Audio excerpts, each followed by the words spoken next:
students, welcome back to Science World. I hope you are doing well and getting help from my videos. Students, in this video we are going to read about chapter number 16, occupations. Okay, and in this chapter we will read about types of occupations, people who help us, and what is occupation. Students, if you find this video useful for you, then please like, comment and share with your friends. Also subscribe my channel and press the bell icon to get notification of my upcoming videos. So let's start with what is occupation. बच्चों, हमें पता है कि हमें ज़िंदा रहने के लिए 3 चीज़ों की ज़रूरत होती है ना। वैसे तो फूड है, देन ऑक्सीजन है और वाटर है, बट इसके अलावा और भी 2 चीज़ें ऐसी हैं जिसकी हमें ज़रूरत होती है as we are human beings.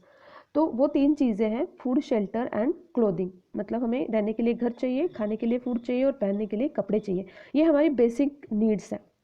In order to fulfil this needs we have to earn money through some work. और अगर हमें ये तीनों चीज़ें चाहिए तो हमारे पास पैसे चाहिए, और पैसे कमाने के लिए हमें कुछ काम करना पड़ता है।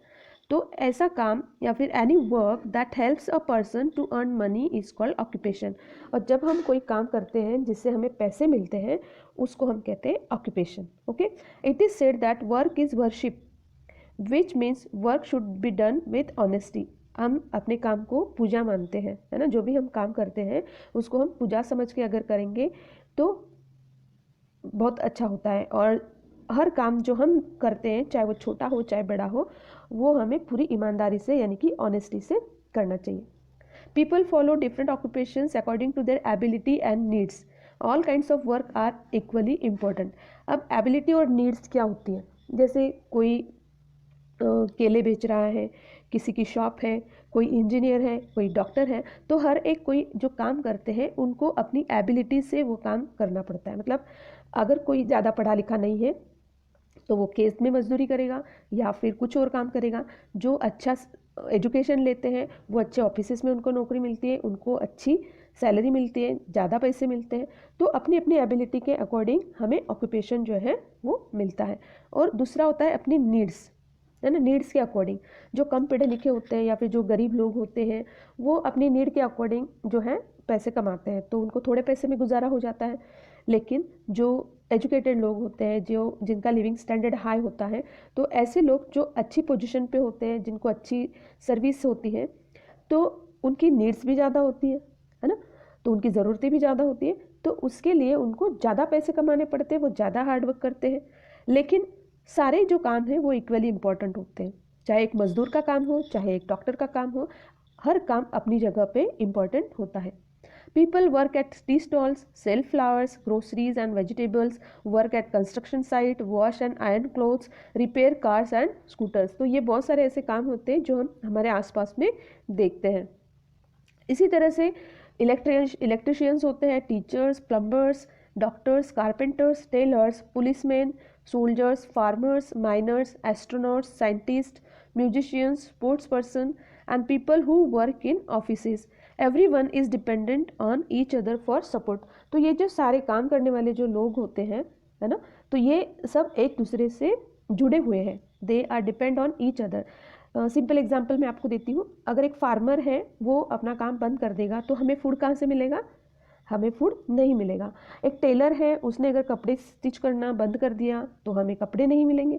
पुलिसमैन है, अगर वो हमें प्रोटेक्शन नहीं देता है तो हम सेफ नहीं रहेंगे, है ना।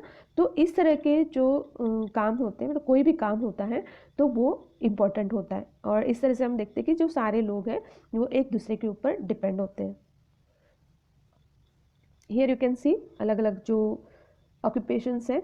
कुछ लोग स्पोर्ट्स पर्सन होते हैं, एथलीट्स होते हैं, इंजीनियर्स होते हैं, सोल्जर्स, डॉक्टर्स, काम करने वाले जो वर्कर्स होते हैं माइंस में या फिर कंस्ट्रक्शन साइट पे जहाँ पर बिल्डिंग्स वगैरह बनती है, फ्लाईओवर्स बनते हैं, ब्रिजेस बनते हैं। देन टीचर्स हैं, dancer, postman, policeman, writer, baker, architect, referee, nurse, chef, astronaut. ये सारे अलग अलग ऑक्यूपेशंस है और हर एक का काम जो होता है वो इम्पोर्टेंट होता है।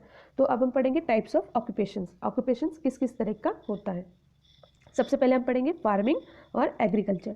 It is the main occupation of the people living in villages. जो गाँव में रहते हैं मोस्टली वो लोग फार्मिंग करते हैं।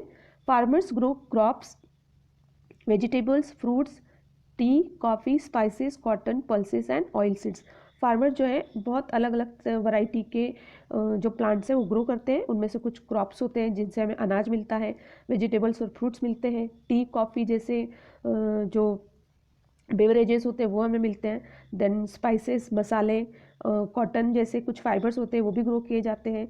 दालें हमें मिलती हैं, ऑयल सीड्स मिलती हैं जिससे हम ऑयल निकालते हैं। तो ये सारे जो क्रॉप्स हैं वो फार्मर्स अपने खेतों में ग्रो करते हैं।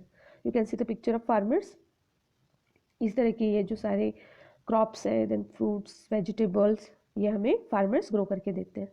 आप देख सकते हैं ये ऑयल सीड्स हैं जिनसे ऑयल मिलता है हमें। ये कॉटन है, ये अलग अलग मसाले हैं जो फार्मर्स अपने खेतों में ग्रो करते हैं। Sufficient water, suitable climate and fertile soil are required for growing crops. अगर कोई फार्मर खेती करता है, किसान, तो उसके पास पानी होना चाहिए अच्छे से। देन जो क्लाइमेट होता है उस एरिया का, वो भी क्रॉप्स ग्रो करने के लिए सही होना चाहिए। और सॉइल जो है वो फर्टाइल यानी कि उपजाऊ होनी चाहिए। Then only farmers can grow crops in a better way. Okay, water for farming supplied from rivers, tanks, wells, canals and other sources. Most of the farmers depend on the monsoon for water. India में जो farming करते हैं किसान, तो बहुत सारे जो Indian farmers हैं वो फार्मिंग के लिए जो वाटर उनको मिलता है उसके लिए वो डिपेंड होते हैं मानसून के ऊपर, यानी कि जो रेनी सीजन होता है उसके ऊपर। तो रेनी सीजन में जो बारिश होती है उस पानी से बहुत सारे फार्मर जो है वो खेती करते हैं। इसके अलावा जो रिवर्स, टैंक्स और जो वेल्स होते हैं, कुएँ होते हैं, कैनल्स होते हैं, ये भी पानी का सोर्स है फार्मर्स के लिए। Then green revolution. अब ग्रीन रिवोल्यूशन का मतलब मैं पहले आपको बता देती हूँ। ग्रीन रिवोल्यूशन का मतलब है कि इंडिया में जब ग्रीन रिवोल्यूशन हुआ था, मतलब जो फार्मर्स है उनको अच्छी क्वालिटी के सीड्स हैं, फर्टिलाइजर्स हैं और मशीन्स जो है एडवांस टेक्नोलॉजी के जो मशीन्स हैं उनको उन्होंने यूज़ किया अपनी खेती में, है ना, फार्मिंग करते समय। और उसकी वजह से उन्होंने अपना प्रोडक्शन बढ़ाया, उनके क्रॉप जो है वो ज़्यादा अच्छे से ग्रो होने लगे। तो ये हुआ था इंडिया में और उसको हम कहते हैं ग्रीन रिवोल्यूशन। तो ग्रीन रिवोल्यूशन की वजह से फार्मर्स ने अपना क्रॉप प्रोडक्शन जो है वो एकदम से बढ़ा लिया था। There are different types of farming. Terrace farming is done on hills. अब फार्मिंग के भी अलग अलग टाइप्स होते हैं। तो जो हिल्स के ऊपर, यानी कि जो ऐसे स्लोप्स होते हैं, जो हिल्स और माउंटेनियस एरियाज होते हैं जहाँ पर प्लेन लैंड नहीं होती है, फ्लैट लैंड नहीं होती है, तो वहाँ पर जो हिल्स होते हैं उनको ऐसे स्टेप्स बना दी जाती है उसके ऊपर और फिर यहाँ पर फार्मिंग की जाती है। तो ये जो स्टेप्स के फॉर्म में लैंड जो है वो फ्लैट की जाती है और वहाँ स्टेप फार्मिंग की जाती है जिसको हम कहते हैं terrace farming. Farmers also grow a number of other products which provide employment to a large number of people. These people work in factories and make products which we use in our daily lives. For instance, crops such as jute and cotton are used for making clothes and bags. अब farmers जो है कुछ ऐसी चीज़ें भी grow करते हैं अपने खेतों में, ऐसे प्रोडक्ट्स भी वो बनाते हैं जो दूसरे लोगों के लिए काम प्रोवाइड करते हैं, उनको वो एम्प्लॉयमेंट देते हैं, है ना, काम देते हैं। मतलब जैसे कॉटन है, कॉटन को फार्मर्स ने ग्रो किया, वो कॉटन जो है वो कहाँ जाएगा, फैक्ट्री में जाएगा, ठीक है। और इस फैक्ट्री में जो काम करने वाले लोग हैं वो फैक्ट्री में कॉटन से कपड़ा बनाएंगे। तो ये एक बड़ा बड़ा लंबा चौड़ा प्रोसेस होता है जिसमें बहुत सारे लोग इन्वॉल्व होते हैं। मतलब जो फार्मर्स हैं वो कॉटन ग्रो करके और बहुत सारे हज़ारों लोगों को काम जो है वो प्रोवाइड कराते हैं। तो इस तरह की बहुत सारी चीज़ें हैं जो कि रॉ मटेरियल से बनती हैं, जैसे शुगर केन से शुगर बनती है, जूट से बहुत सारी चीज़ें बनती हैं, कॉटन से बहुत सारी चीज़ें बनती है ना।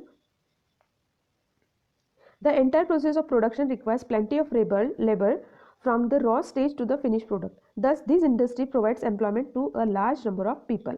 A few other crops that are used for making products of daily use are sugarcane for making sugar, coffee beans to make coffee, oil seeds to make various types of cooking oil. तो जैसा मैंने बताया कि cotton जो grow करते हैं farmers, उससे कपड़ा बनता है फैक्ट्रीज़ में, वैसे ही शुगर केन से शुगर बनती है। कॉफ़ी बीन्स जो होते हैं उससे कॉफ़ी बनती है, अलग अलग वैरायटी की होती है कॉफ़ी, अलग अलग ब्रांड की होती है। देन जो ऑयल सीड्स होती हैं, ऐसी सीड्स होती है जिनसे हमें कुकिंग ऑयल जो है वो मिलता है, जैसे सरसों है, मूंगफली है, तिल है। तो ऐसे जो सीड्स फार्मर्स ग्रो करते हैं उससे हम कुकिंग ऑयल बनाते हैं। तो ऑयल सीड्स से ऑयल बनाने का जो काम होता है उसमें बहुत सारे लोग इन्वॉल्व होते हैं। तो हम ये कह सकते हैं कि ये जो पूरी इंडस्ट्री है, फार्मिंग इंडस्ट्री जो है, एग्रीकल्चर जिसको हम बोलते हैं, ये ना सिर्फ क्रॉप्स को ग्रो करते हैं बट हज़ारों लाखों लोगों के लिए एम्प्लॉयमेंट जो है वो प्रोवाइड करते हैं, यानी उनको काम देने का काम करते हैं। तो आप देख सकते हैं यहाँ पे शुगर केन से हम शुगर बनाते हैं। देन जो कॉफ़ी बीन्स होती है उनसे कॉफ़ी बनती है और ये जो ऑयल सीड्स है उनसे हमें ऑयल मिलता है।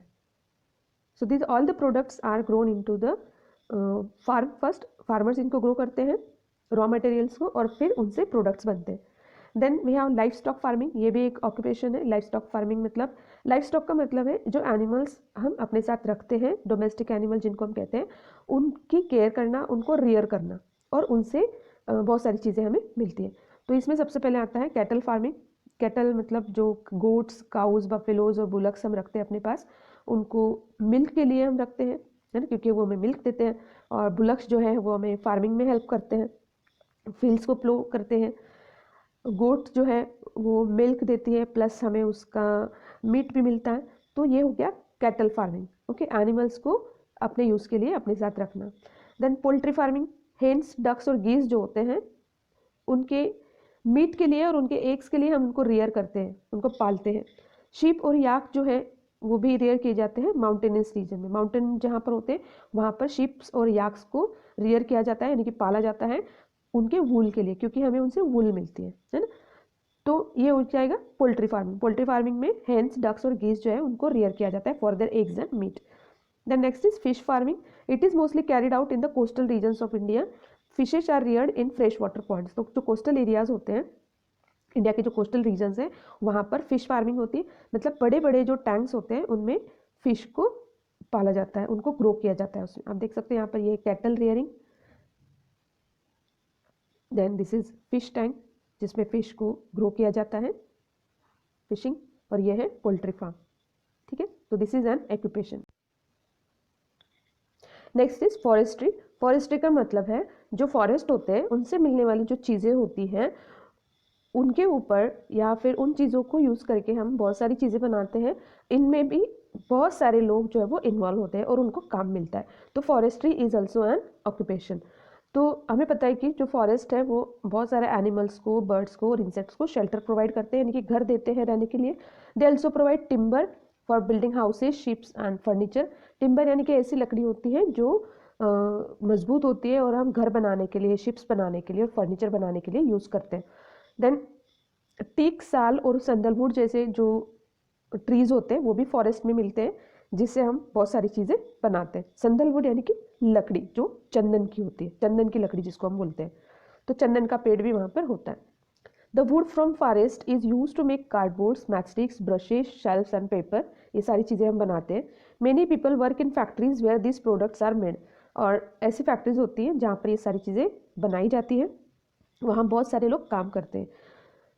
People also collect things like gum, honey, herbs, lac and rubber from forest. और जैसा कि मैंने पहले बताया कि फॉरेस्ट से मिलने वाली जो चीज़ें होती हैं उसको कलेक्ट करके लाते हैं और फिर उसके ऊपर अपना गुजारा वो करते हैं। तो बहुत सारे लोग जो है वो फॉरेस्ट से में मिलने वाली चीज़ों के ऊपर उनका पेट भरता है। तो ये हो गया टिम्बर। देन कुछ स्पाइसेस हमें मिलते हैं, मेडिसिन मिलती है, हर्ब्स मिलते हैं, देन हनी मिलता है और गम मिलता है, रेजिन्स मिलते हैं, और भी बहुत सारी चीज़ें होती हैं जो हमें वहाँ से मिलते हैं। कहाँ से? फॉरेस्ट से।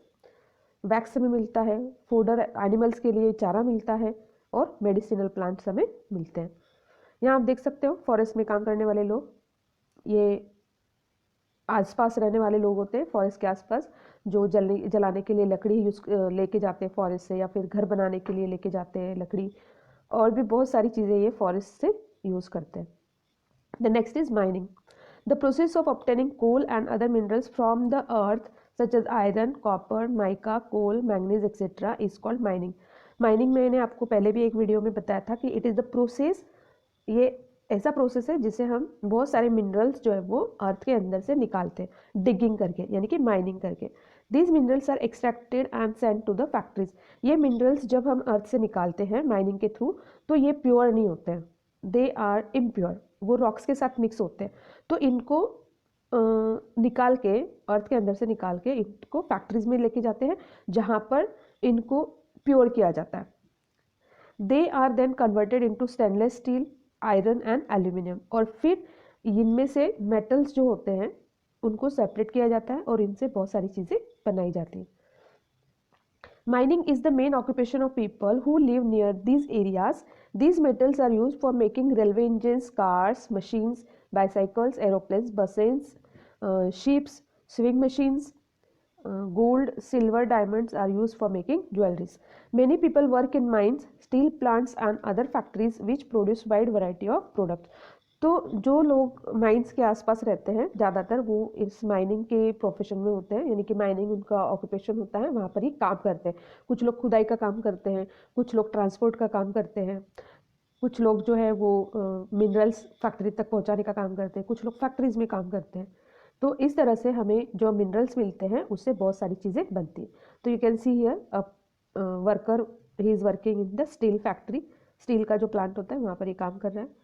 देन ये आप देख सकते हो ये माइंस है, दीज आर ऑल्सो माइंस। ये अंडरग्राउंड माइंस है दोनों, ऊपर वाली जो है वो अंडरग्राउंड यानी कि अर्थ के अंदर जो माइंस है वो, और ये आप देख सकते हो कि ये जो सरफेस के ऊपर होती है, यानी कि ऊपर से गड्ढे करके उनको बनाया जाता है। बहुत बड़े बड़े गड्ढे होते हैं जहाँ पर खुदाई करके मिनरल्स निकाले जाते हैं। लेकिन जो अंडरग्राउंड माइंस होती है वो बहुत डीप होती है इनसाइड द अर्थ, और वहाँ जाने के लिए टनल हमें यूज़ करना पड़ता है जिसको हम बोलते हैं सुरंग। ये एक पिक्चर आप देख सकते हो। तो ये सारी चीज़ें जो है मेटल से बनती हैं, मशीन्स में यूज़ होने वाले पार्ट्स, जो नेल्स होते हैं यानी कि कील्स होती हैं, अलग अलग पार्ट होते हैं ऑटोमोबाइल्स के, वो बनते हैं, ज्वेलरी बनती है, पॉट्स बनते हैं, यूटेंसिल्स बनते हैं। Then next is transport industry. The transport industry also employs a number of people. Nowadays, various means of transport are used for carrying goods and people from one place to another place. Then natural products or raw materials are transported to the factories and then the finished product is taken to the markets. Every industry is dependent upon each other for various services. Everyone employed in this industries is important. अब हमने देखा कि जो farmers होते हैं वो crops grow करते हैं, तो फार्मर्स जो अपने खेतों में क्रॉप्स ग्रो करते हैं, कोई भी क्रॉप हो, तो उसको जो है फैक्ट्री में ले जाने के लिए ट्रांसपोर्ट की ज़रूरत पड़ती है। उसको बैलगाड़ी से लेके जाएगा या फिर वो उसको ट्रक से ले जाएगा या फिर ट्रैक्टर से लेके जाएगा, तो उसके लिए हमें ट्रांसपोर्ट की ज़रूरत पड़ती है। तो जो भी नेचुरल प्रोडक्ट्स होते हैं, जैसे फॉरेस्ट से हमें टिम्बर लेके आना है या फिर गम लेके आना है, या फिर बहुत सारी ऐसी चीज़ें होती हैं जो हम फॉरेस्ट से सिटीज़ में लाते हैं फॉर मेकिंग अनदर प्रोडक्ट्स, तो उसके लिए भी ट्रांसपोर्ट की ज़रूरत पड़ती है। देन माइनिंग हमने देखा, तो माइनिंग के टाइम जो भी हम अर्थ से निकालते हैं, है ना, जो भी रॉक्स हम निकालते हैं, जो भी मिनरल्स निकालते हैं, तो उनको फैक्ट्री तक पहुंचाने के लिए हमें ट्रक्स की ज़रूरत पड़ती है या फिर रेलवे की ज़रूरत पड़ती है। तो इसको हम कहते हैं ट्रांसपोर्ट इंडस्ट्री। तो ट्रांसपोर्ट इंडस्ट्री जो है वो बहुत इंपॉर्टेंट होती है, क्योंकि ये जो रॉ मटेरियल्स होते हैं फैक्ट्रीज को लगने वाले, वो फैक्ट्रीज तक पहुंचाती है, और फैक्ट्रीज में जो फिनिश प्रोडक्ट्स बनते हैं, जैसे कॉटन से कपड़ा बनता है या फिर शुगर केन से शुगर बनती है, तो उनको मार्केट तक पहुंचाने के लिए भी हमें ट्रांसपोर्ट की ज़रूरत पड़ती है। तो हम कह सकते हैं कि हर इंडस्ट्री जो है वो इम्पॉर्टेंट है, और हर इंडस्ट्री में जो है हज़ारों लाखों लोगों को काम मिला हुआ है। चाहे आप एग्रीकल्चर ले लो, चाहे माइनिंग ले लो, चाहे ट्रांसपोर्ट ले लो, चाहे फॉरेस्ट्री ले लो, तो ये ऐसी इंडस्ट्रीज़ हैं जिन्होंने बहुत सारे लोगों को काम दिया है। लोग यहाँ पर काम करते हैं और उनको पैसे मिलते हैं और फिर वो अपनी ज़रूरतों को पूरा करते हैं। You can see here transport industries, मतलब जो भी ट्रांसपोर्ट के लिए व्हीकल्स हमें चाहिए होते हैं, जैसे शिप्स होती है, ट्रेन्स है, छोटी मोटी जो ट्रक्स होती हैं या बड़ी बड़ी जो ट्रक्स होती है, देन एरोप्लेन्स है, etcetera. Then we will read about the people who help us. Have you ever wondered how the people in this country sleep in peace? आपने कभी सोचा है कि हम शांति से क्यों सो पाते हैं? Because our country and its borders are protected by Indian army. Indian army जो है हमारे कंट्री के बॉर्डर्स को प्रोटेक्ट करती है अपने शत्रुओं से। The water surrounding our country is protected by Indian navy. और जो वाटर है हमारे इंडिया के 3 साइड में, जैसे कि साउथ में हम अगर जाते हैं तो अरेबियन सी है, बे ऑफ बंगाल है, इंडियन ओशन है, इनमें जो है हमारे इंडियन नेवी के जो सोल्जर्स होते हैं, जवान होते हैं, वो हमें वाटर से होने वाले जो फॉरेन कंट्रीज़ के अटैक्स हैं उनसे हमें बचाते हैं। They protect us from other countries. And the skies are protected by Indian air force. जो हमारे स्काईज है, मतलब जो हमारा इंडियन एयरफोर्स है, वो हमें आकाश से यानी कि स्काई से होने वाले जो हमले होते हैं, अटैक्स होते हैं, उनसे बचाता है। तो इस तरह से हम कह सकते हैं कि इंडिया के जो तीनों फोर्सेस हैं, आर्मी, नेवी और Indian air force, they protect us from our enemies. तो ये है Indian army, navy and air force, और ये है हमारे इंडियन आर्मी के जवान जो दिन रात बॉर्डर पे खड़े होके हमारी सुरक्षा करते हैं। We have already learnt about different types of occupations. Some of these occupations are vital for us. Vital means they are very important for us. There are some people who are very important for us in our daily lives because they work they do for us. For example, doctors, teachers, policemen and postmen. ये कुछ ऐसे लोग हैं जो हमारी life में एक important part है और ये हमारे डेली लाइफ का एक हिस्सा है and they have importance in our lifes. So let's read about them. Doctors. Doctors play a very important role in our lives. When we are unwell or injured, जब हम बीमार होते हैं या फिर चोट लगती है, we visit to a doctor, है ना, for treatment. The doctor gives us medicines, treats our wounds and tells us what to eat when we are ill. जब हम डॉक्टर के पास जाते हैं, बीमार होते हैं तब, तो डॉक्टर हमें पहले तो चेक करते हैं, फिर मेडिसिन देते हैं और हमें बताते हैं कि आपको क्या खाना है, क्या नहीं खाना है, आपको मेडिसिन कैसे लेनी है. तो इस तरह से डॉक्टर्स जो है वो हमें हेल्प करते हैं. You can see doctor's picture is there. If we have a serious health problem the doctor में advise us to get admitted. जब हम बहुत ज़्यादा बीमार होते हैं तो डॉक्टर हमें हॉस्पिटल में एडमिट होने की एडवाइस देते हैं so that a thorough checkup can be done. और हॉस्पिटल में एडमिट होने के बाद डॉक्टर जो है वो हमें ऑब्जर्वेशन में रखते हैं और हमारी पूरी बॉडी का चेकअप होता है, अलग अलग टेस्ट किए जाते हैं और फिर उसके अकॉर्डिंग जो रिपोर्ट्स आते हैं उससे हमें वो ट्रीटमेंट देते हैं. Vaccinations are given by doctors which protect us from diseases like polio and cholera. तो वैक्सीन अभी आपको पता है कि क्या है क्योंकि हमने कोरोना के जो टाइम हमने अभी देखा है इन कुछ मंथ्स में, तो वैक्सीन जो है हमें ऐसी बीमारियों से बचाता है जैसे कि पोलियो एंड कॉलरा. तो डॉक्टर्स जो है वो हमें वैक्सीन लगाते हैं जिससे हम बीमारियों से बचते हैं. The next is teacher. Teachers play an important role in shaping our lives. हमारी लाइफ में टीचर का एक बहुत बड़ा रोल होता है. हमारे पेरेंट्स के बाद हमारे टीचर्स ही हैं जो हमें अच्छी राह पे चलने की सलाह देते हैं. They teach us how to read and write. वो हमें पढ़ना लिखना सिखाते हैं. They encourage us to learn and participate in dance, music, sports, theatre, painting and many other activities. Teachers हमें सिर्फ पढ़ना लिखना नहीं सिखाते हैं, वो हमें एनकरेज करते हैं, वो हमें हमेशा आगे बढ़ाना चाहते हैं, नया कुछ सीखने के लिए हमें एनकरेज करते हैं जैसे कि डांस है, म्यूज़िक है, अलग अलग तरह के जो स्पोर्ट्स हैं, पेंटिंग्स हैं, इस तरह की एक्टिविटीज़ में वो हमें पार्टिसिपेट करवाते हैं. They train us to be confident, kind, respectful and honest and teach us good habits, values and manners. Teachers हमें कॉन्फिडेंट बनाते हैं, वो हमें रिस्पेक्टफुल और ऑनेस्ट बनाने की कोशिश करते हैं, वो हमें गुड हैबिट्स सिखाते हैं, गुड वैल्यूज़ सिखाते हैं, अच्छे मैनर्स वो हमें देते हैं.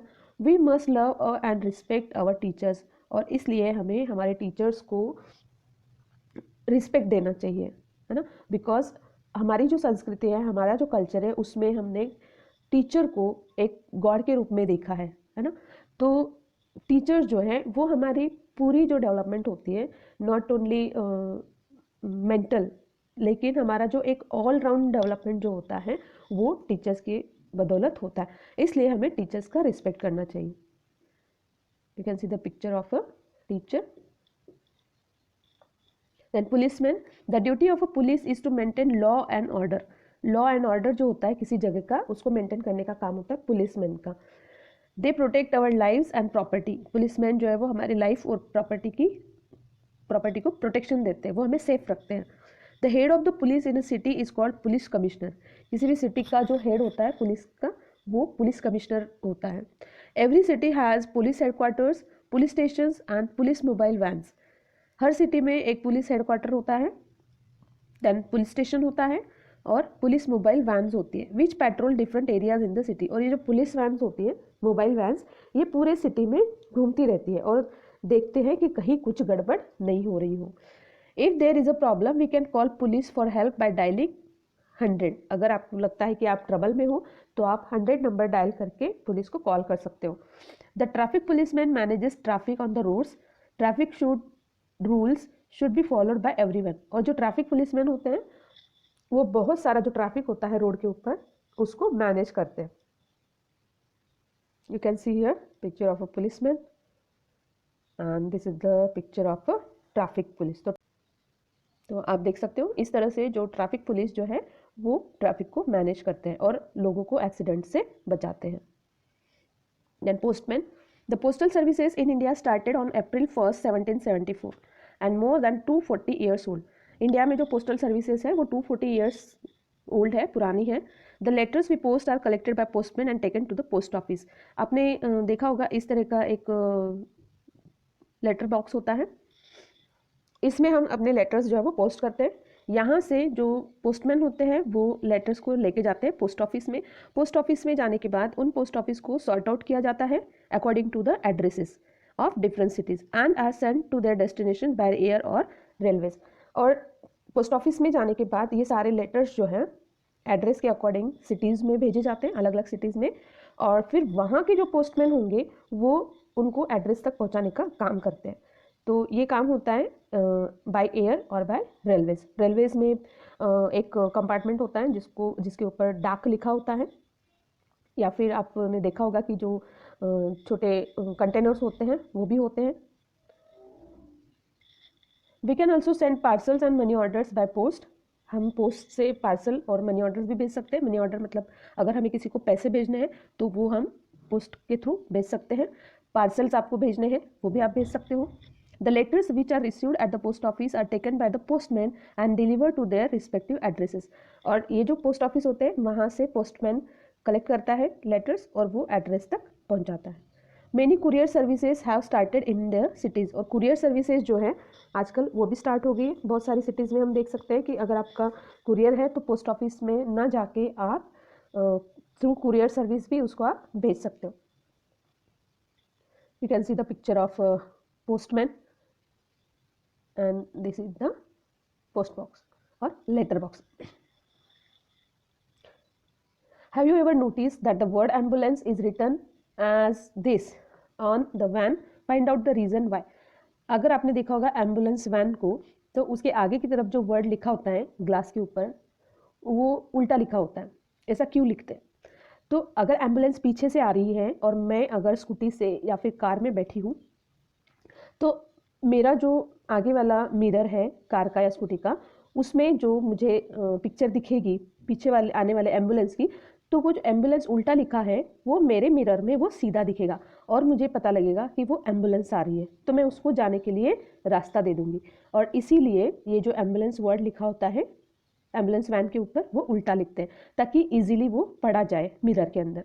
तो एम्बुलेंस, क्योंकि हमें पता है कि कभी पेशेंट सीरियस होते हैं तो उनको फटाफट हॉस्पिटल पहुंचाना ज़रूरी होता है, तो ये इसका रीज़न है कि जो मिरर में हम उसको इजीली पढ़ सकते हैं. Okay.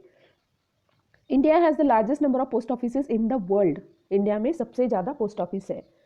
Doctors who look after the health of animals are called veterinary surgeons. जो डॉक्टर्स एनिमल्स को ट्रीट करते हैं, उनकी हेल्थ का लुक आफ्टर करते हैं, उनको कहते हैं veterinary surgeons. You can see the picture of a veterinary doctor or veterinary surgeon. So here we are going to finish this video. We will meet again in our next video. Till then, take care. Bye bye.